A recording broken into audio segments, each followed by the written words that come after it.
Rory Vaden, Procrastinate on Purpose. 5 Permissions to Multiply Your Time. In our hectic modern world, some of us think busyness is a badge of honor. We believe that rushing from one task to the next and juggling multiple priorities shows everyone that we're productive.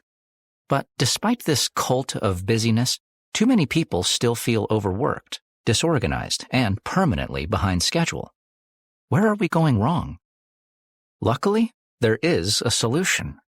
Get ready to discover that everything you thought you knew about productivity and time management is wrong. These blinks will turn conventional wisdom on its head and show you how to stretch your time, your money, and your effectiveness. Drawing on the insights and experiences of famed management consultant Rory Vaden, you'll learn the secrets of achieving more by doing less and uncover powerful techniques to multiply your productive hours. Blink number 1. The most successful people never complain about being busy. Do you ever feel overwhelmed with the demands on your time? If you do, you're not alone. Research shows that the time we spend on routine tasks like getting dressed, household chores, and eating can take 5 hours. According to a Newsweek report, simply trying to find our belongings takes 60 minutes of the day. Add in a full-time job, and it's a wonder we get it all done. So, how can we manage our time better? Surprisingly, the first step is to quit complaining about how much you have to do. For many of us, this is difficult. Rory Vaden, for example, used to take pride in telling people how busy his life was. When they asked, he would sigh and explain how much he had to do. Of course he was busy. Research finds that the average executive now receives a staggering 116 emails a day. As the co-founder of a global consulting practice, Vaden's inbox was always brimming with demands on his time. Nonetheless, looking back, he believes he crafted this image of being busy because it made him feel important. After talking to highly successful people who maximize their productive hours, known as multipliers, he realized that these high achievers never complain about how packed their schedules are. Vaden asked one of these multipliers why they weren't as busy as he was. She replied that it wasn't that she didn't have a lot to do. She just felt there was no point complaining about the demands on her time, that it would be a waste of valuable mental energy. Instead of worrying about her to-do list, she gets on with it. After spending some time with these prolific multipliers, Vaden noticed that accepting their packed agendas gave them a more peaceful frame of mind. They might have been busy, but they didn't seem stressed. Instead, the multipliers took responsibility for their own lives and steered clear of a victim mentality. You can follow suit by remembering that you made the commitments that make demands on your time. By taking ownership of these commitments, you'll empower yourself to find a solution to your overloaded schedule. You are not a victim of your responsibilities, and you are not too busy to take care of them. Blink number 2. Multipliers eliminate rather than add tasks to their schedule. Conventional wisdom tells us that less is more. Nonetheless, when trying to become more successful, we tend to think about what we can add to our lives to boost our achievements. We adopt a clever new strategy, for example, or add that productivity-boosting step to our morning routine. But the truth is that adding to your to-do list won't multiply your time or your success. In fact, the path to productivity lies in eliminating activities from your life. Of course, this might be easier said than done. Why? Because human nature craves the satisfaction of achievement. Thus, we often engage in trivial activities simply to reassure ourselves that we've accomplished something. This explains the common yet pointless practice of completing a random activity and then adding it to our to-do list simply so we can mark it as done. However, the most productive among us are constantly asking ourselves which tasks we can eliminate. Multipliers don't focus on activities, but on results. They know that success is not about the number of tasks you finish, but about how significant those tasks are. Begin multiplying your own time by going through everything you do in a day with an elimination mindset. If you're struggling, here are a couple of notorious time wasters just waiting for the shove. First, eliminate television. The typical American watches over 34 hours of TV a week. That's almost as much as a 9-to-5 job. Add up all those hours, and you'll find that the average person spends a full 9 years of their life in front of the box. So, unless you've already eliminated this unnecessary distraction, you can't come into work complaining that you're too busy. Second, eliminate some meetings from your working day. A survey by Salary.com found that a whopping 47% of respondents believe meetings are their largest time waster. Next time you receive a meeting invite, ask yourself 2 key questions. Do I really have to know what will be shared in this meeting? And will I be called on to make decisions in this meeting? If the answer to both is no, then eliminate that pesky time waster from your schedule. Blink number 3. Multipliers invest money to make time. Do you think like a wealthy person or an average person? You can find out by conducting the following simple thought experiment. When deciding whether to buy a $5 coffee, what do you think about? The average person only considers whether they have $5 in their pocket to spend. Although this approach might initially seem sensible, the wealthy person thinks bigger. Instead, they consider that if they spend this $5 now, that's money they can't invest in something else. In other words, having a wealthy mindset means having an investment mindset. Crucially, multipliers make time for themselves the same way that wealthy people make money, with an investment mindset. Let's take a look at how investment begets both time and money. If you didn't spend the $5 on coffee today, you could invest that money at a moderate interest rate of, say, 8%. And thanks to the magic of compound interest, in 30 years, that $5 will become $30. Thus, a wealthy person understands that the true cost of that coffee is $35. The $5 today and the missed opportunity to make $30 in the future. Would you really spend that much money on coffee? Multipliers understand that canny investments can also generate time and money. For example, think of all the hours you spend repeating the same task.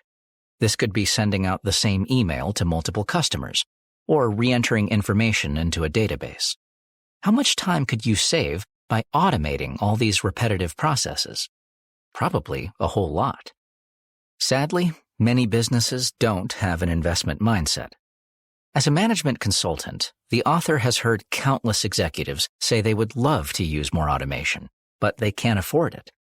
This reluctance might seem reasonable, but the truth is that businesses can't afford not to invest in automation. Just like the future $30 you forego if you buy that coffee today, the hidden cost of not investing your money in automation is squandering your time tomorrow. So don't waste any more of your future time. Instead, give yourself permission to automate today. Blink number 4. Save time and money by delegating tasks. Some things in life just need to get done. If you've got a task that can't be eliminated or automated, then it's important enough to receive human attention. But if you're a time-poor worker, don't panic. You might just be able to delegate it instead. Consider everything you do daily, from housework to spreadsheet updates. Now, ask yourself, could someone else do this for me? For most tasks, the answer is probably yes. So why don't more of us save time by delegating? All too often, we worry that the other person won't meet our exacting standards or complete the work on time. And soon enough, we start telling ourselves the same old story. It's quicker if I do it. But this probably isn't true. Let's imagine, for example, that you spend 5 minutes of each working day completing a particular task. Once you decide to delegate that task, you'll also devote 150 minutes of your time to teach someone how to do it. Why 150 minutes? Well, business school experts advise that for every minute a task takes you to finish, you should invest 30 minutes in training another person to complete it. This is known as the 30 times rule. At this point, you might think it really would be quicker to do the task yourself. But now consider that the time you spend on that 5-minute task works out as 1,250 minutes in a 250-day work year. So even if you spend 150 minutes on teaching, you'll still save yourself 1,100 minutes annually. Many people believe they can't afford to delegate. After all, no one's going to work for free. But before you make that decision, remember that time is money too. If, for example, you earn an annual salary of $100,000 a year, that's a $40 hourly rate.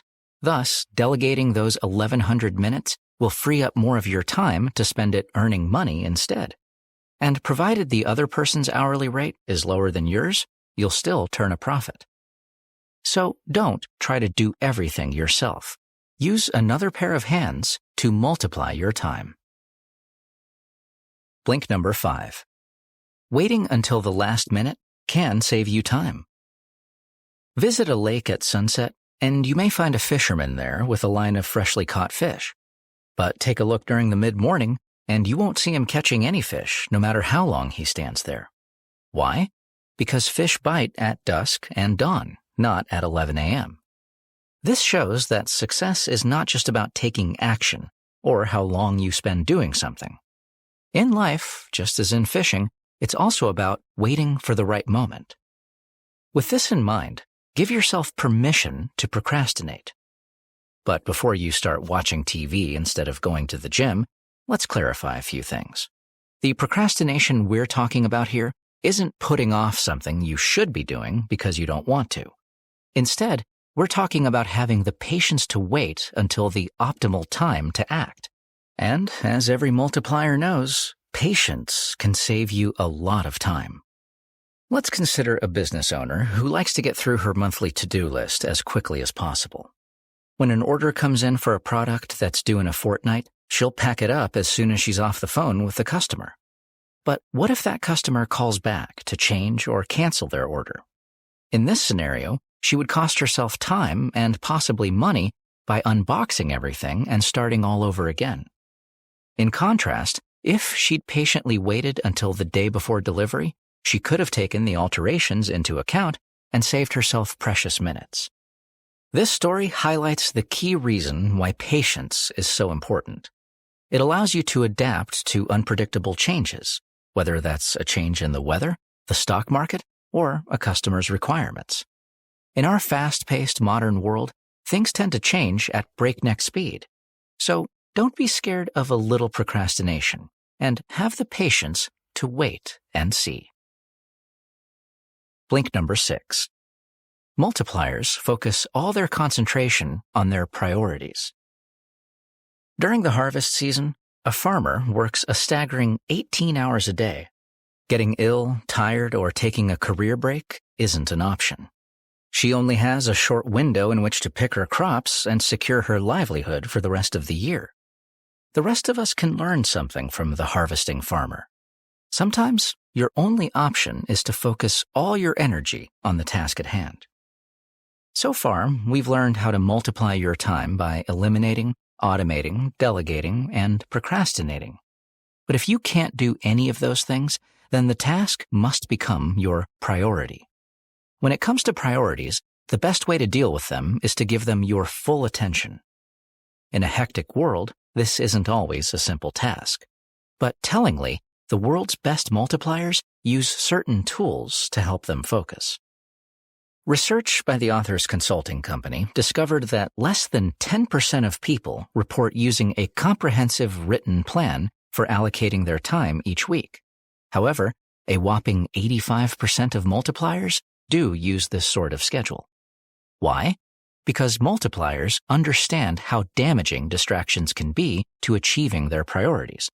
So, they exclude them from their rigorous agenda. However, making a schedule and sticking to it isn't enough. When you sit down to concentrate on your priority, you need to bring your whole mind, not just your body, to the table. Too often, our minds wander instead of focusing on the task in front of us. Let what you're working on completely absorb your attention. Only by fully concentrating can you truly make something your priority. Lastly, remember that you can only have one priority at a time. By its very definition, a priority is something that comes before everything else. So don't start thinking about your family when you sit down to concentrate on a business problem. Although both these things might be your priorities, when you sit down to concentrate on something, it should be your primary focus. Otherwise, it's not really a priority at all. Blink number 7. Great time management should be a priority for organizations, too. How much time are you and your colleagues wasting in the workplace? It might be a lot more than you think. A survey of 10,000 people conducted by the author's consultancy found that the average respondent wastes 2.09 hours on irrelevant activities a day. These shocking statistics prove that time management shouldn't just be a personal aspiration, but a commercial imperative. Let's calculate how much all that wasted time costs businesses across the United States. The average American, for example, makes $39,795 annually, which equates to around a $19 hourly wage. So those 2.09 hours add up to a $10,396 cost for employers every year, and that's just for one employee. But despite the high price of wasted time, companies are often more interested in saving dollars instead. Most businesses would never operate without setting budgets, keeping tabs on their expenses, or reviewing their financial statements.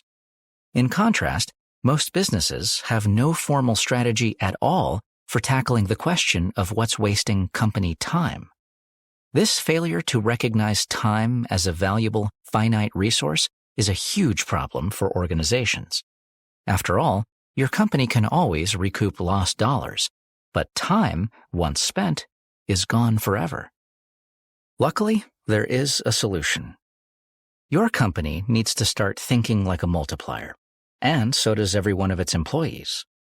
This sea change might not be easy, but just think of the benefits. Imagine a workplace where every pointless task is eliminated and activities are delegated to the person with the right set of skills.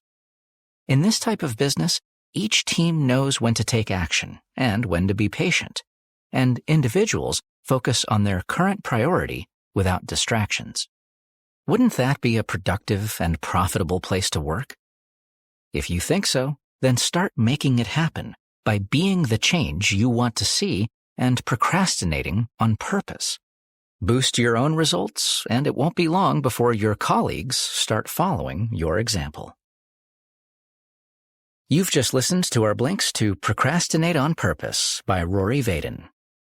The key message in these blinks is that individuals and organizations are wasting their precious time every single day, resulting in huge financial and productivity costs. Regain control of your daily schedule by carefully evaluating your daily activities and determine what can be eliminated, what can be delegated, and what should become a current or future priority. Here's one more helpful tip. Multiply your lifespan. One of the most profound ways to make more time for yourself is to take care of your body. After all, if you fail to exercise and eat healthy today, you're more likely to experience future health problems. So, spend some of your precious minutes and dollars on cooking real food every evening, and don't skip a trip to the gym. Remember, investing in your health today can multiply your years on Earth. Got feedback? We'd love to hear what you think about our content. Just drop an email to remember@blinkist.com.